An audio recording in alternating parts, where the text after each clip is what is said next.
Planetary Commission in 1862, Samuel and Julia Howe were invited to Washington by President Lincoln. The Howes visited a Union Army camp in Virginia across the Potomac. There, they heard the men singing the song, which had been sung by both North and South, one in admiration of John Brown, one in celebration of his death. John Brown's body lies a moldering in his grave. A clergyman in the party, James Freeman Clark, who knew of Julia's published poems, urged her to write new words to go with the marching music. The result was a poem published first in February 1862 in the Atlantic Monthly and called Battle Hymn of the Republic, for which she was paid $5. Now the trumpeter here is going to play the Battle Hymn of the Republic. You have the words on the back of your program. Please feel free to sing along, and I'll read the verses while he's playing. My eyes have seen the glory of the coming of the Lord. He is trampling out the vintage where the grapes of wrath are stored. He has loosed the faithful lightning of his terrible swift sword. His truth is marching on. Glory, glory, hallelujah. Glory, glory, hallelujah. Glory, glory, hallelujah. His truth is marching on. I have seen him in the watchfires of 100 circling camps. They have builded him an altar in the evening dews and damps. I can read his righteous sentence by the dim and flaring lamps. His day is marching on. Trumpet, trumpet, trumpet, refrain. Glory.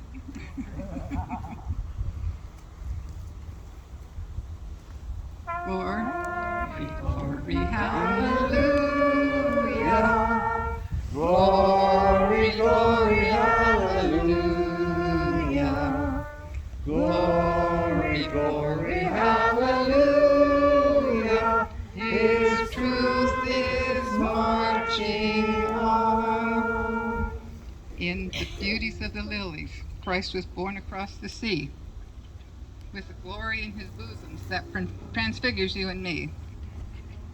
As he died to make men holy, let us die to make men free, while God is marching on. Glory, glory, hallelujah.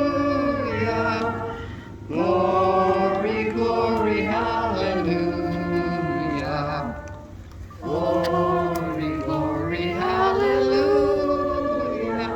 His truth is marching on. Thank you for singing. From 1909 to 1912, he remembered. On Memorial Day, there was always a parade.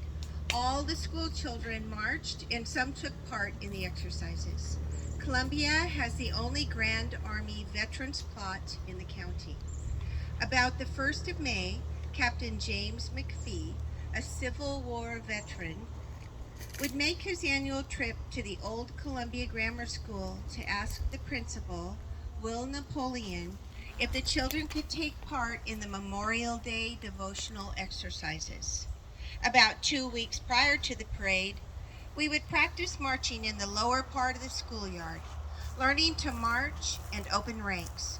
There would be the singing of songs, reciting the Gettysburg Address, and also suitable poems we learned.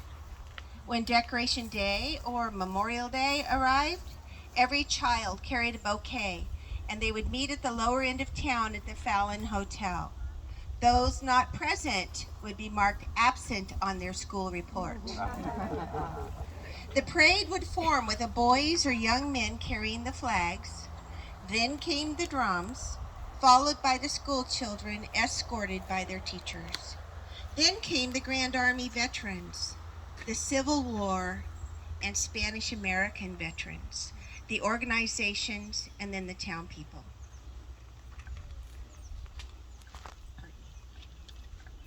We marched to the gate of the cemetery. The school children opened ranks and the Grand Army soldiers marched through. The ranks were then closed and all proceeded to the Grand Army plot where the services were held. An organ had been moved from the school, and the school children scattered their flowers over the graves of the soldiers. After the benediction by the minister, the children took their places in the line of march, and again at the cemetery gates opened ranks in respect and admiration for the Grand Army veterans who led the parade back to Columbia.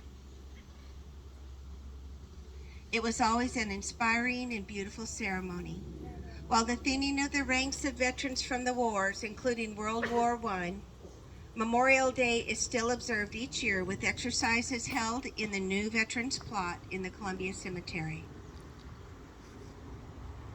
They still march from the town to the cemetery, proudly carrying the flags, followed by the Boy Scouts, Girl Scouts, and a few school children.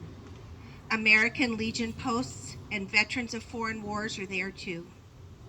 There is not always a large gathering, but the veterans of today are very loyal in paying tribute and homage to their comrades. This was from Will Napoleon, principal from 1909 to 1912, reprinted from a Columbia Gazette of the 1950s.